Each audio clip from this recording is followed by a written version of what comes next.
Welcome to Talk+Water, the podcast that takes a deep dive into the world of water with those making waves. My name is Todd Butler, and I'm your host for Talk+Water.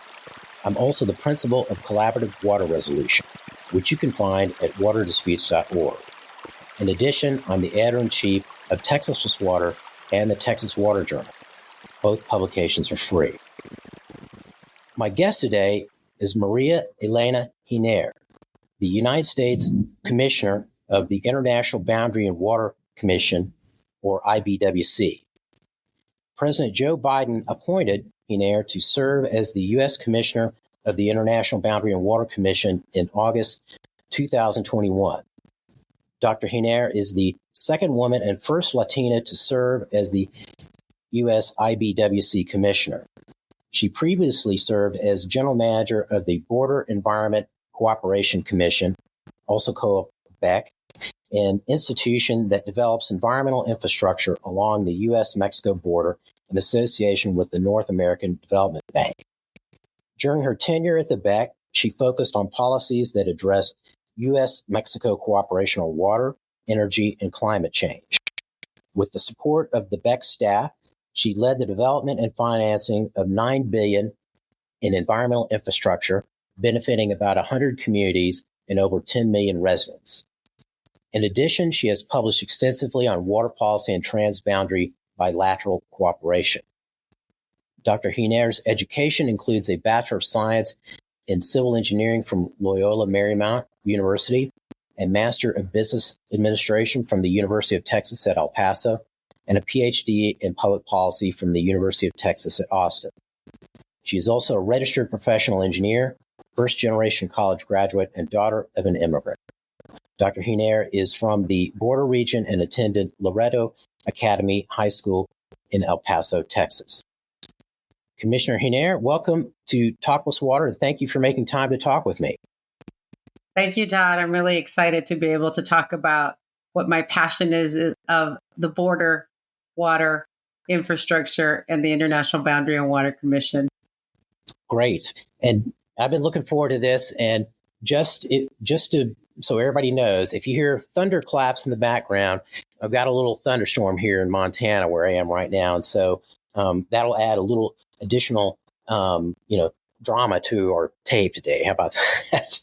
A little unexpected. Yeah, hydrology there, or meteorology. So let's start out with your background in water.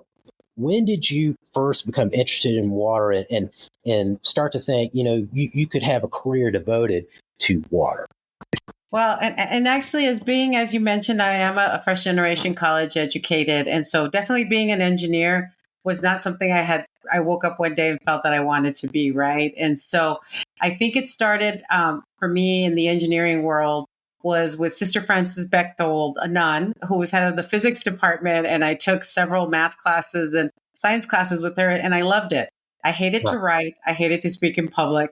And so that seemed kind of like the natural fit for me. And so when I went to engineering, I went to Loyola Marymount University. They had a really robust internship program. My first internship was with Caltrans, and I learned I hated transportation. My second internship was with the Los Angeles Department of Water and Power, and I loved it. I loved the concept of water. I loved the concept of making an impact on people's lives. I grew up in Ciudad Juarez, where it was not unusual not to have water every day. We would go through tandeos, as we would call them, where they would shut down the water, lower the pressure, or in the same thing with electricity, right? And so we just kind of rolled with it. And so I think that deep down, I was able to relate to the importance of water because of that fundamental experience that I had in my childhood. So, I find that interesting. You were not very excited about speaking in public, but you do that quite a bit now, don't you? Well, one of the things that I do when I speak to young students, I ask them, how many of them are going into engineering because they hate to read and write? And, 75% of them raise their hand. And I said, well, let me tell you, this is what, in order to move up the food chain, you have to learn to speak in public and to write and to be able to connect to the community, right? Because one of the things is that we as engineers, We love pouring concrete and laying rebar, but that infrastructure has a purpose. It has a purpose to make an impact. And in fact, that's why I did a PhD in public policy and not in engineering, was because I wanted to see that the work that we were doing in infrastructure actually had an impact. And my dissertation completely focused on measuring results of $1 billion program in water and wastewater infrastructure. Well, you as an engineer starting out and me as a scientist, we had the same experience in that, people didn't want to talk in front of audiences and they didn't like to write. And, like you, I kind of realized, hey, if you're a scientist and you are comfortable talking in front of crowds and you can take, complicated issues and make them more accessible to the general public, it's kind of a superpower for a scientist or an engineer. That is correct. That is correct, Todd, for sure. So some of our audience members might not know too much about the International Boundary and Water Commission. So why don't you go ahead and tell us about the organization, what it does, and some of its history. So the International Boundary and Water Commission actually dates its origin back to the 1890s. It is one of the oldest federal agencies, and it was formed originally as the International Boundary Commission. So after the Mexican-American War, what is the first thing that two countries wanted to define? Their boundary, right? So that led to the International Boundary Commission. And then over time, they started adding treaties related to water. In the 1944 is when we became the International Boundary and Water Commission. And that led, the 1944 Water Treaty led to the construction of an enormous amount of infrastructure along the U.S.-Mexico border. The International Boundary and Water Commission is responsible for maintaining 500 miles of levees, 700 hydraulic structures. We also are responsible for two of the largest dams in the nation, ranked 11th and 29th in conservation capacity. That's the Amistad Dam and Falcon. These two important dams have hydroelectric power plants, which are really an important source of energy for the Texas market. We also have 5 diversion dams. We have two wastewater treatment plants, one in San Diego and one in Nogales, where we treat Mexico's sewage and we maintain. We also have 2 ports of entry, as well as 800 boundary markers that we're responsible for maintaining. So from the infrastructure perspective, we do a lot along the border, and I call ourselves the Corps of Engineers or the Bureau of Reclamation on the Rio Grande. But one of the things that we're also responsible for is the delivery of water. The United States delivers water on the Colorado River, 1.5 million acre feet per year, and that delivers water into the Baja California, Sonora region. 99% of potable water for the city of Tijuana comes from the Colorado River, and Tijuana is a very important region for the whole trade because they have almost every single Fortune 500 company there doing manufacturing that later on comes into the United States, right? And in the case of the Rio Grande, we deliver water from the Rockies that goes all the way down into the El Paso region. We deliver 60,000 acre feet of water per year to the Ciudad Juarez area, and that's under treaty. And then the final piece of the puzzle for the treaty is from Fort Quitman down to Brownsville.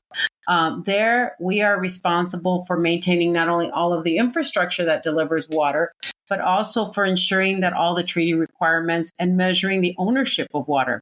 We have lots of tributaries, lots of spring flows, precipitation that comes into the Rio Grande.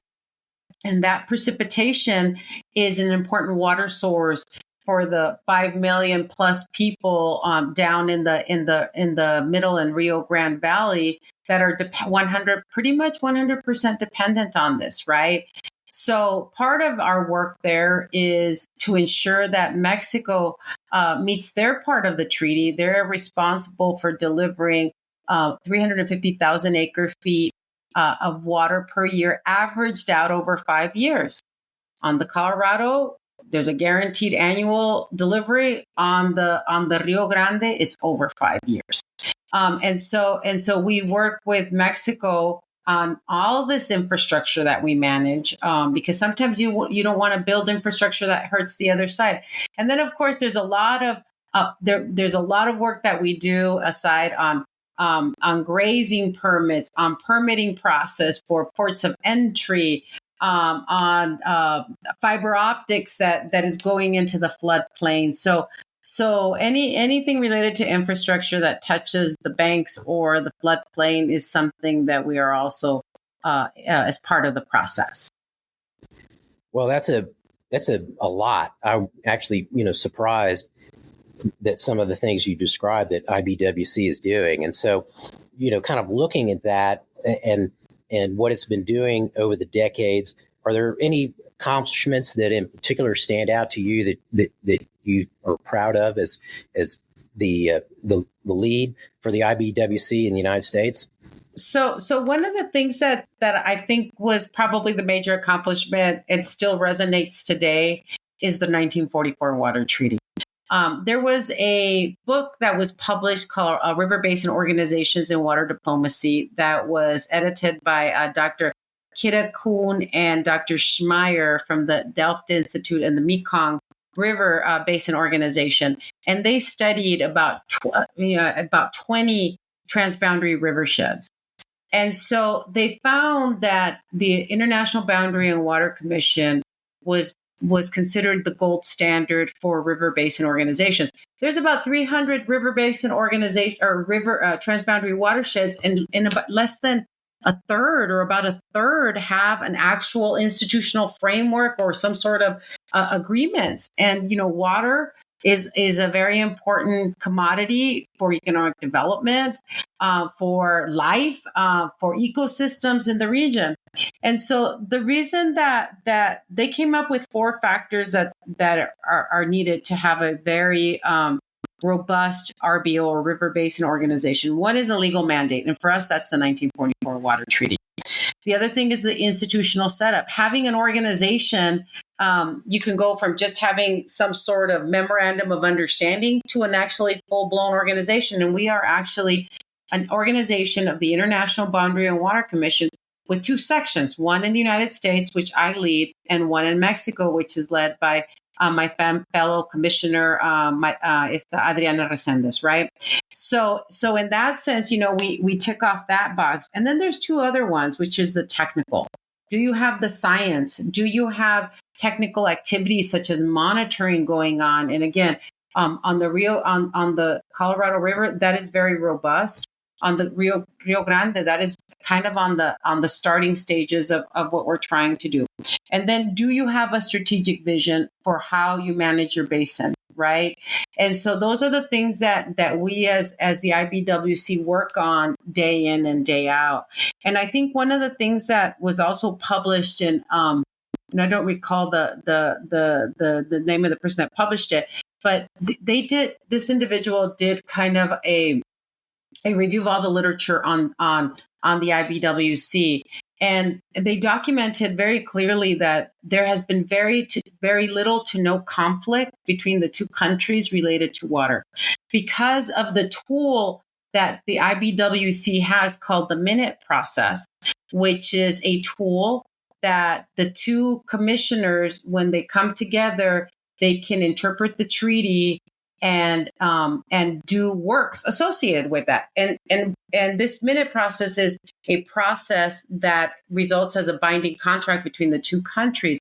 So the founders of the 1944 Water Treaty were really innovative in that sense, in putting a tool in there that would be first of all, recognize that the treaty does not address everything, right? But that there would be opportunities with this minute process to interpret the treaty and add components to it, right? And so we've signed 330 minutes over the life of the since 1944.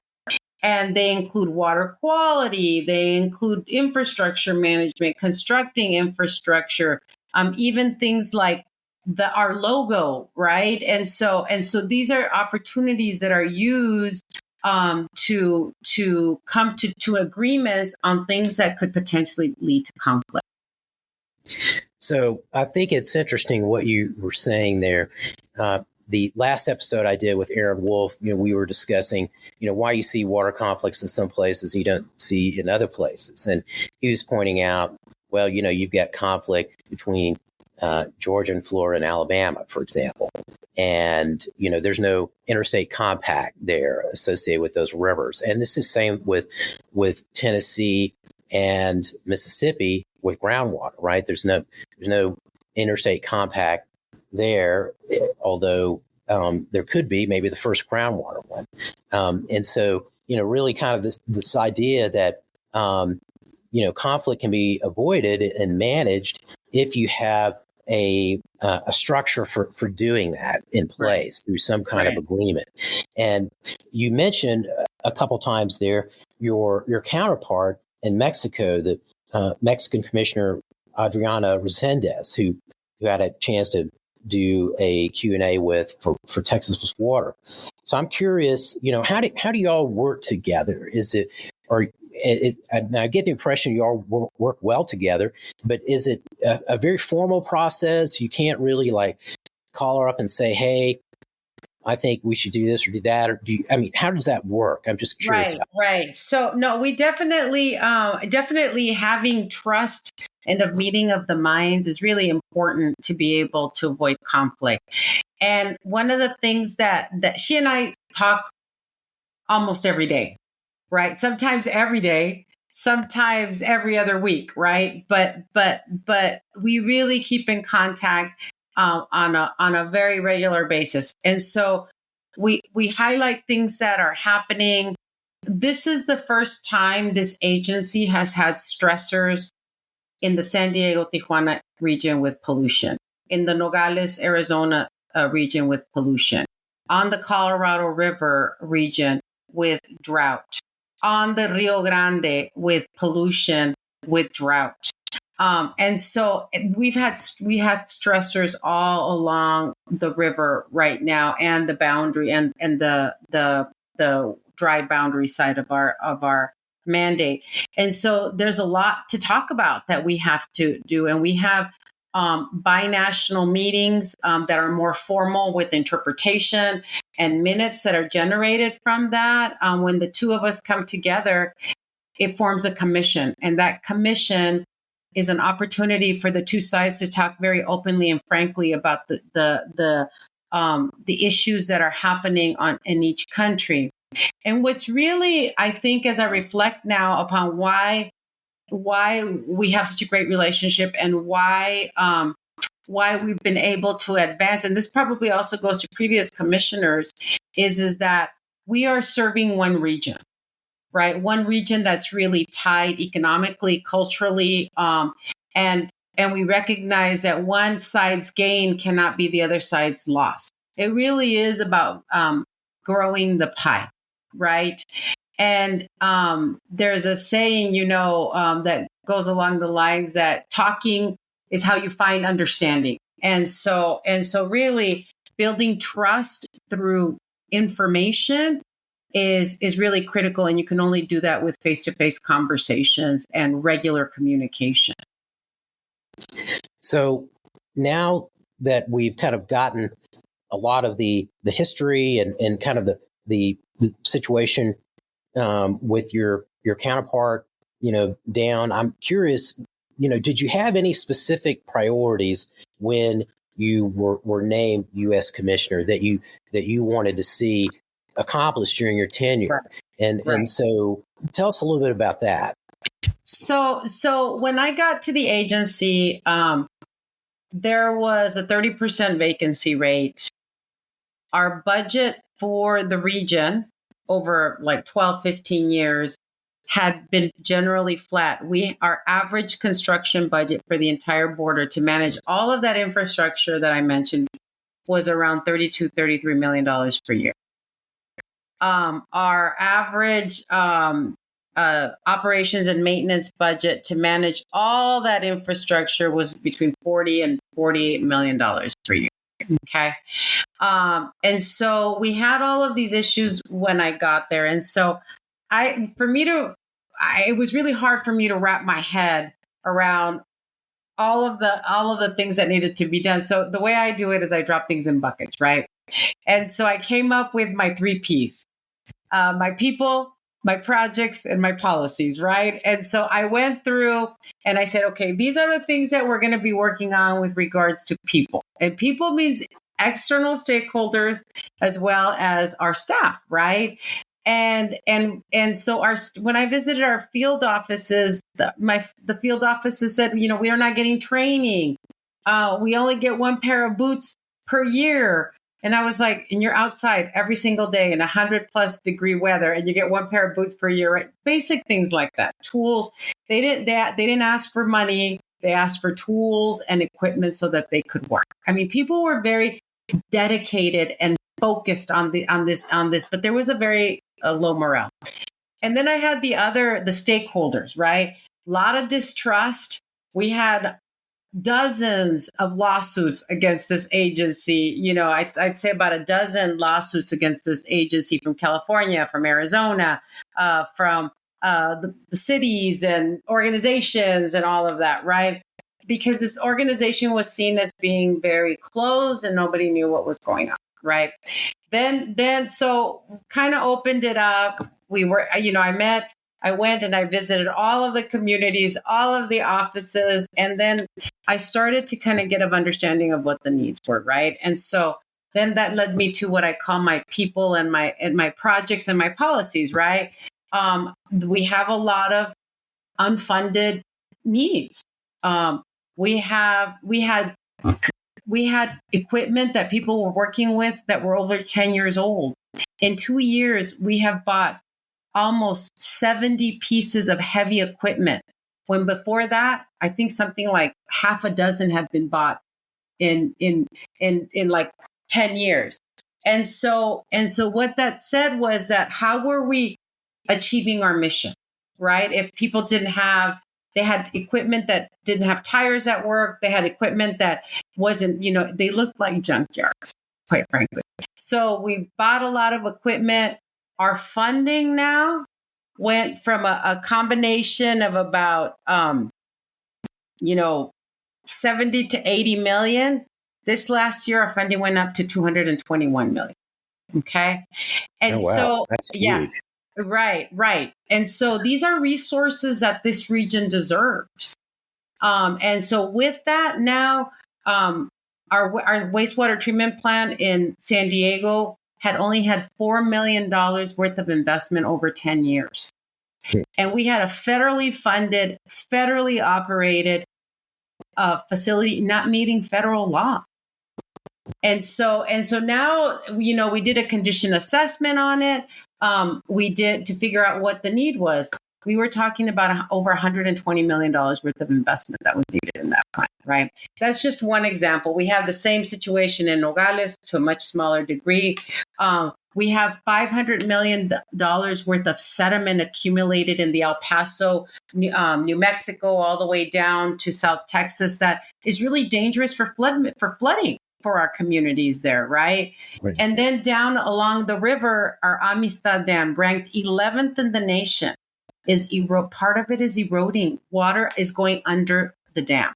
So that's about $200 million worth of investment needs that are needed, right? And so I was able to take all of this and distill it down to what I call my projects. These are all the projects that we're going to be working on, right? And then that goes to the policy piece. What are the big things that are the policies, right? So we got since I was able to really distill down to what are the needs of the agencies versus what the funding was, that's what started to increase our funding. We got a lot of support from all the members of Congress on both sides of the aisle to bring funding to the agency. Even though this agency in construction funding for 10 to 12 years had gotten an average annual amount of $32 million, they had $200 million worth, almost $200 million worth of funding not obligated. So why would Congress give you more if you're not spending what you're getting, right? So that was another focus that we had to do, was to obligate all of those funds. Right now, we are at $70 million of unobligated funds, and we obligated, part of that 200 plus an additional 100 that we got. And so again, really focusing on getting those projects done. But the policy, okay, members of Congress, when you ask for more money, they are not, they just because you ask for it, they don't give it to you, right? So you need to have a certain sense of science behind it, right? So there are 3 foundational studies, and this is what's leading to my big policy push. One is a manpower study on this agency to determine what the needs of the agency are from a staffing perspective. The second thing is there is a plethora of spreadsheets around. There is no computerized asset management system. So the other thing is that we funded and we staffed an asset management area. And that asset management area right now is working on inventorying all of our components. And we hired a consultant to help us, obviously, right? And we have like a 3 to 4 year effort on getting everything we have on a computerized asset management system, so that we could do proactive maintenance, not reactive maintenance on things that did not work, which is how things were being done, because that's what the spreadsheets had, right? Then the other thing that we're also doing, which is the third foundational piece, is a capital plan. What is our 20-year outlook of capital needs, right? I talked about these needs right now. $66 million in equipment. We also have $980 million in levee work that needs to be done. We've got in some of our South Bay plant has about $100 to $150 million worth of needs. Our Nogales has about $30 million worth of needs, and our dam has anywhere between $100 to $300 million worth of needs, right? So all of this is not a capital plan. It's things that you need to fix to catch up, right? A capital plan is meant to be projected out for 20 years. So that, from a policy perspective, is one of, I think, the legacies that I'm going to leave. The other legacy that I'm really working hard on is building science on the Rio Grande. Up until recently, we just counted on Mexico to deliver, and all we did was do accounting of water. And I know there's a lot here because there's a lot going on at the agency, right? And so building a science area that mimics what the Bureau of Reclamation does in doing projections of water supply is what we are building right now within the IBWC. As far as being, so what you can, if you don't know what you have, you cannot manage, right? And so building that science area is another area that I feel that will really give the IBWC some solid tools from a budget perspective, from a credibility perspective with the users, and to really serve some of these most disadvantaged communities that we have the privilege of working with on water. So I want to go back to something that you mentioned a few minutes ago. You mentioned that you had a lot of litigation going on, in part because there wasn't a whole lot of information going out to the public, and maybe the organization was functioning in a very closed fashion. And so I worked for a number of years for an organization like that, and I saw that it had really disastrous results, right?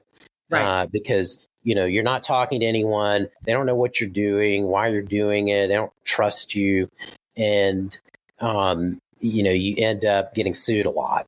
And so how did you go about changing that culture? Because that's a tough thing to do, right? Because people they've been there a while, and they've probably been told over and over again, don't talk to anybody, or don't let any information go, or whatever. How did you crack that nut?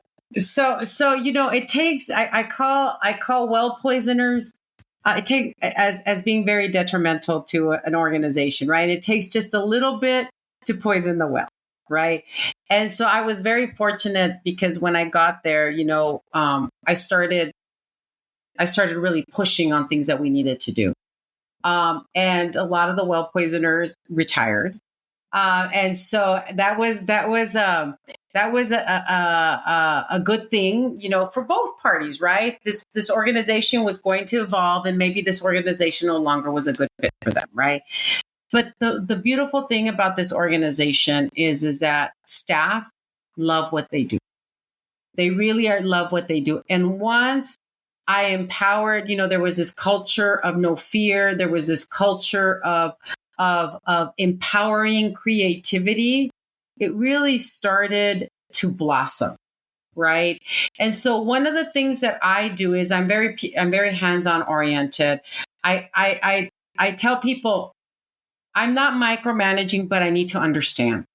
I need to understand, and I need to have a certain level of detail. If not, I can't advocate, right? Because that's what makes you more convincing. Because if you can answer the questions that are given to you, then you're really in a good position. That's probably been one of the things that has helped me in being able to make or to encourage our legislative branch to really understand the lack of resources that this organization has, right? And then the other thing that we started to do is positions weren't being filled. People were burnt out. I started to bring in more positions. Right now I've increased, we went from a 28% vacancy rate down to as little as 9%. And then in addition, I brought an additional almost 10% more positions to the organization, right? So all of this, brought in some fresh blood, and people started to get excited. And those that felt that this no longer fit for them, they moved up. But the IBWC has some very brilliant staff. And so changing that mindset after we got over that hump, after we changed the course of the Titanic, so it would no longer be scraping up against the iceberg, right? Was probably the hardest thing I had to do. And now it's dragging me along, right? And so every time I think that, I want to take this month is going to be hopefully a slow month. It's not, because we now have so many things in place, and so many things are moving, and so many demands on the agency are being achieved. And so internally within the agency, that was really helpful. The other thing is I went and I met with stakeholders. I've been to, multiple times, even monthly. And part of their job is showing up. Right. Nobody cares how much you know until they know how much you care. Right. I like that. I'm going to steal that. That was pretty good. Yeah. So I live by that. Right. I really try and understand the impact that people are having by us not operating our wastewater treatment plant appropriately, or by us not being able to, ensure that sufficient water is in the river. Right. I really want to understand how they're being impacted, because then I can go back and say, this is how our infrastructure benefits people, and this is how it hurts. Right. And so in that sense, me meeting with all of these stakeholders, we have a citizens forums. We have these citizens forums, which I generally attend, and they're quarterly in all of the regions, having a real direct understanding of what they're presenting. We now present at these citizens forums what we're doing, because we're not just about crumbling infrastructure. We do other things that benefit you, right? And so just have a little patience with us as we address our crumbling infrastructure, because it took decades to get that crumbling infrastructure, right? But at the same time, this is what we do for you on a day-to-day basis, right? So all of that, transparency, showing up, and like I said, people don't care how much you know until they know how much you care, is part of, I think, my recipe. So thinking back to your analogy about icebergs, so which iceberg requires the most attention from you? The Tijuana River, the Colorado River, or the Rio Grande? Okay. So I always talk about, I have 3 kids, right? And the oldest and the youngest are sucking the life out of me. And that's California on the Tijuana River. And that's the Rio Grande in Texas, right? Because there are both of those equally have serious issues. Okay. And one of the things that I want people to know is that I this is something I'm very personally engaged in, and also looking at timelines and schedules, right? On the nice thing about the Tijuana River is that infrastructure will address that, right? Will help address that. It's just a matter of deploying a lot of dollars in that region to address that infrastructure, but also identifying the correct infrastructure that you need, right? Both our international wastewater treatment plant, needs right now is about $600 million to rehabilitate and expand it. Mexico needs about $150 million at minimum of investment, so that for wastewater flow, and that needs to be moving, and it's that doesn't move fast enough for people. Again, it took a decade to get to this point, and these communities are going on, 900 days of closed beaches, especially down in the southern portion of Imperial Beach. Not all of the beaches, but in the southern part of Imperial Beach, that really is very detrimental to them, right? So definitely deploying assets there is my focus, as well as some diplomacy, because Mexico is a different sovereign country, and I have to ensure that they're taking care of their infrastructure. On the Rio Grande, it's a different sort of need. There's a lack of science in the region.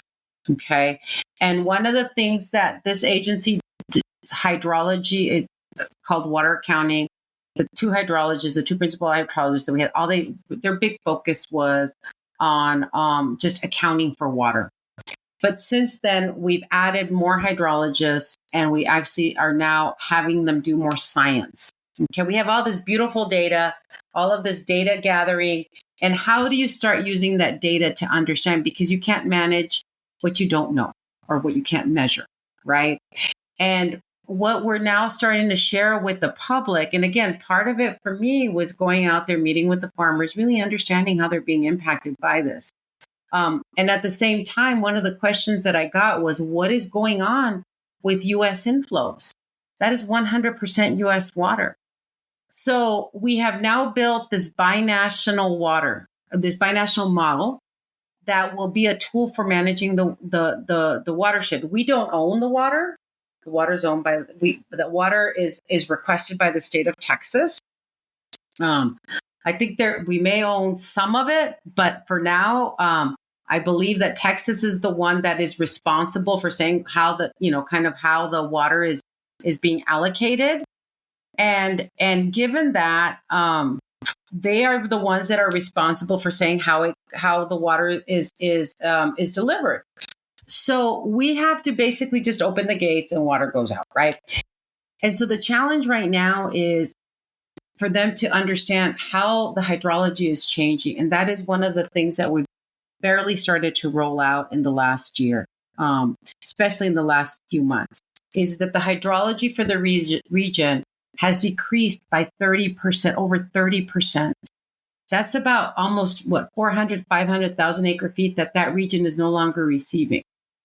And so that is something that is very scary and frightful to go out and tell people this bad news, right? Don't shoot the messenger. I'm trying to tell you that these are the things that are happening in your region. And I do it because I want them to understand so that they can advocate for themselves, and they can build coalitions and advocate to build more drought resiliency and less dependence on just Mexico's deliveries of water. So I would say, just to go back to your question, Todd, because I kind of meandered, I feel I meandered a little bit, is that we have two challenges: the San Diego region on pollution and the water supply on the Rio Grande. Why is the Colorado not taking up so much of my time? Because it has a lot of resources. I really rely a lot on the Bureau of Reclamation and the Department of Interior, and they have been great with their science area and any sort of additional resources that we need. But on the Rio Grande, it's all 100% IBWC. So thinking about the Rio Grande and our audience members who are from Texas, they're I'm sure very concerned and focused on the current storage in Amistad and Falcon. And even, levels upstream in Elephant Butte, and the reservoirs in the Rio Conchos, right? And so, how concerned are you about the reservoir levels in some of those reservoirs right now? It must keep you up a little bit at night. Oh, a lot. I'm very concerned because our Falcon Dam reached its lowest level in the history last month of water storage. I'm sorry, our Amistad Dam. And the combined storage between Falcon and Amistad has also reached some of the lowest levels, right? Mexico also is in arrears about 850,000 acre feet. We are in year 4 of the water cycle. And their obligation is 1.75 million acre feet. They have in their reservoirs on the Conchos River and on the middle river about 700,000 acre feet. And so again, that's not all water that they're going to give to the United States, right? So the reality is that we do have a very serious problem in terms of Mexico's deliveries, and right now we're working with Mexico on negotiating a minute so that it will help them start to at least close that gap of that 5-year cycle. And this is something that we're communicating as well to the stakeholders, which is all the more reason for building drought resiliency in the region. It's not going to be something that's going to happen overnight, but it needs to be done. Lining of water canals. There's still a lot of unlined canals in the South Texas and Middle Texas region that could benefit from this, right? But we have asked Mexico, in spite of that, Mexico's another sovereign country, right? The reservoirs are in their country, and we are working with them and asking for a plan on how they can make deliveries to the United States based on precipitation scenarios. Okay. So that we can at least have some sort of understanding what could potentially come to the region. What has been helpful over this region is that there's been a little bit of rain. So we have had a little bit of uptick in the South Texas region in terms of rain, but we are still struggling. And if Mexico if we do not get a rainy season, it will be very difficult moving forward. Well, I'm sure you were watching Hurricane Beryl like I was, and I know initially they thought, boy, it looks like it's going to go up the Rio Grande or something. Right. And park on Falcon. Right. And you never want to wish a hurricane on anybody, but at the same time, boy, the water would have been nice without the flooding. Right. What kind of measures are the IBWC taking to try to conserve what's stored in those two reservoirs? So, like I mentioned earlier, the Rio Grande has a water master in Texas, right? And they are the ones, they have rules and legislations in place that basically say every month there's so much water for dead storage. There's 225,000 acre feet for domestic, municipal, and industrial. And the rest of it is divided up amongst agricultural users, right? And so every month they allocate that water. And then so all we do is manage what I call the banking institution of Falcon and Amistad. And it whatever they request is what's being delivered.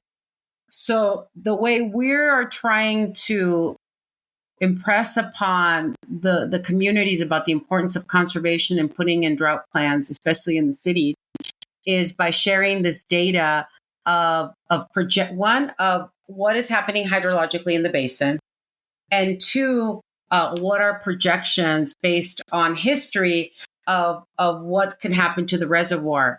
And right now we did get a little bit of rain, but we're projecting by the end of the year, if we don't get significant amounts of rain, of going down below power pool by sometime in January of next year. Yes, it's not dead storage, but it is power pool, right? And so then at that point, the reservoir needs to operate differently because the water has to be taken out from a different outlet, right? And so that is how we've been communicating the message. I a dozen stakeholder meetings down in South Texas. I have where I've invited cities and irrigation districts, and just to inform them of this. So regular information to them, I think, is what's empowering them to act, as well as to make decisions as to how they manage the precious resource that they have in our dams. So, I've been thinking about this a lot when I was working on my water market study and looking at the lower and middle Rio Grande. I think, and I may get it wrong, I think it's Amistad was maybe finished in 69. That sounds about right. Yeah, and that's the last major water supply for that region. Right. And I know that they don't really have, unfortunately, they don't have a lot of good options. Right. Which is something that is, creates this major challenge for the future. But I don't think, I don't hear a lot about that in other words, that I look at, and I don't want to get too much in the water market because I know that's not really, what we were intending to talk about. But I look at, a region that has really, really been growing, right? And a lot of demands for water. And the last major water supply came online in 69. And, here we are, 55 years later, right? And, to some degree, I look at that and I say, that's some really good water management in a lot of ways. Right. And I don't know that really ever comes out. I think, when we have these discussions about the situation along the Rio Grande, I rarely hear anyone say, we also haven't really developed any new water supplies down there in that long. Right. But I'm just curious what you think about that. So it's interesting you comment on that, because that's one of the things that when I talk about what's going on with Amistad and Falcon is that, first of all, Amistad and Falcon can only store about 2 years worth of water. Right.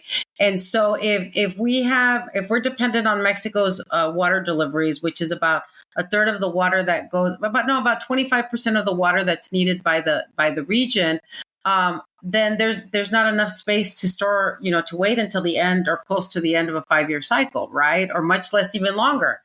And then we have reductions of water coming from other sources, right? So definitely the diversification of the water portfolio for the region, I think, is going to be really critical. And that's one of the things that I see the narrative now starting to recognize, is that there's obviously lots of opportunities for conservation, lining of canals, drip irrigation. But there's also really an important piece to this, is really thinking about other sorts of reuse, groundwater desal. And now in the case of El Paso, I always think of, highlight El Paso, who's got like five sources of water. They have aquifer storage and recovery. They've got reclaimed water. They have desal. They are now going to the ultra purification, right? Where they are taking water directly that's been treated, retreated, and putting it directly into the tap. Right. So these are things that I think that the South Texas region can really learn about. But again, it's going to take time. Luckily, right now, there's a lot of resources at the Bureau of Reclamation, Bureau of Reclamation. Texas Water Development Board now has additional funding under their water bond, right? They're $1 billion worth. And the other thing is that I've also found the members, the Texas delegation very receptive to understanding these needs, but also when I meet with representatives from the state of Texas legislature, they are really also very interested in understanding more about these needs, so that as we go into the next legislative session for the state of Texas, these considerations are made to address these tremendous needs in water supply. So, along that same line, do you have any other thoughts about, some of the solutions that we're going to have to develop with Mexico regarding the rivers we share and for which we're struggling, not just the Rio Grande, but, the Colorado and Tijuana? Right. Right. So I think so on the Colorado River, they Bureau of Reclamation has provided funding to the Mexican side to also do conservation in order to leave more water up in Lake Mead Lake Mead at Hoover Dam. And that river is really a true example of identifying solutions for the region and growing the pie. They're also looking at identifying solutions related to desalination, right? To provide water to some of these cities. And that's probably the biggest push on the U.S. side. You see a lot of municipal codes going in to reduce water consumption, right? I think in the case of the Rio Grande, where the big chunk of the watershed is in Mexico, I think some of those efforts need to also be done, right? Investment for conservation so that they can meet their treaty requirements, investment in the U.S. so that we're not so dependent on the Colorado, on the Rio Grande. Just like Inflation Reduction Act is will be doing all of this investment, recognizing that the Colorado River is not going to be reducing the volumes of water and they're already thinking about that in their post 2026 operation, process, right? And so really understanding the watershed and looking at ways to conserve and grow the pie is also a path forward. Any other key future challenges for the IBWC you want to touch on? I'm just thinking about what you mentioned about the the reduction in the available water that's taken place in the last few decades. Right. We have a lot of changing in the climate yet to go. Right. I'm wondering about that one in particular. Is that right. Something that we've got a handle on? I mean, in terms of projection, like how big of an issue that might get? Right. So I think the IBWC is going to have two major challenges in the next decade. One is the resources that we have, from people resources to dollars resources, because as I mentioned, there's a lot of infrastructure that's federally owned and operated that really needs a big big chunk of investment. And I think we're starting to kind of chip away at that, right? But this has got to go beyond just me as the IBW commissioner, right? It's something that's got to be continued investment in the agency and continued obligation of these funds to achieve that. Otherwise, we will start losing funds if we don't spend them, right? And for our mission related activities. The second piece, like you said, is going to be climate change. And I use climate change over drought because drought kind of falls under climate change, but also more extreme weather is also going to be something that if we don't have strong infrastructure, a lot of the levees that we have aren't FEMA certified, right? And so that means raising the levees. Those are things that are really a need for the agency from these extreme weather patterns that create drought, extremely hot weather, more evapotranspiration, less groundwater recharging our river, right? Those are all challenges that are going to be coming to the region. And this agency really needs to have the resources to create the science so that communities can advocate for the region and plan accordingly, because we don't have that right now at this agency. So, Commissioner Henier, let's wrap up with one final question. How can our listeners find out more about the IBWC? So at www.ibwc.gov, we have a great website that not only has the history of the agency, but also has our data portal. Our data portal on what are the projects that are going on down in the San Diego area. What is all of our gauging station information all along the Rio Grande and the Colorado where we measure. And you can also sign up. We have a QR codes where you can sign up for our newsletters. You can follow us on Twitter and LinkedIn, on social media. And then the other thing is you can always attend one of our citizens forums, either through virtually or in person, so that you can learn about what we're doing in that particular region and listen to public comment. Well, I just want to say from a personal point of view, when I was doing some research on the Rio Grande here the last couple of years, I was able to get some data from the IBWC, and it was really helpful. And I really appreciated the fact that the person who was helping me there, kind of went out of their way to do it. Right. And the available data is critical for any kind of research, as you know. Right. Well, Commissioner Hiner, thank you for joining us today. I really have enjoyed this discussion, and I learned a lot. Well, thank you, Todd. I'm very flattered that you invited it. You're such an eminence and well recognized person in the field, and thank you for inviting me on to your broadcast. And I hope this information is useful to the public, and they see that the border matters, and that working towards bringing water sustainability to the region is really important for us as a nation. Well, I totally agree with that. And thank you for that compliment. I always look at it this way. I've been around a long time. If you've been around a long time, you should know something. So great. Well, thank you. So this has been Talk+Water. My guest today was Dr. Maria-Elena Hiner, the U.S. Commissioner of the International Boundary and Water Commission. I want to thank you, the listener, for spending your valuable time on this podcast. Finally, I want to give a big thank you to Anna Huff at the Meadows Center for Water and the Environment at Texas State University for getting each episode of Talk+Water ready to go. If you enjoyed our discussion today, please consider leaving us a review and letting us know. My name is Todd Bottler. Let's talk water again soon.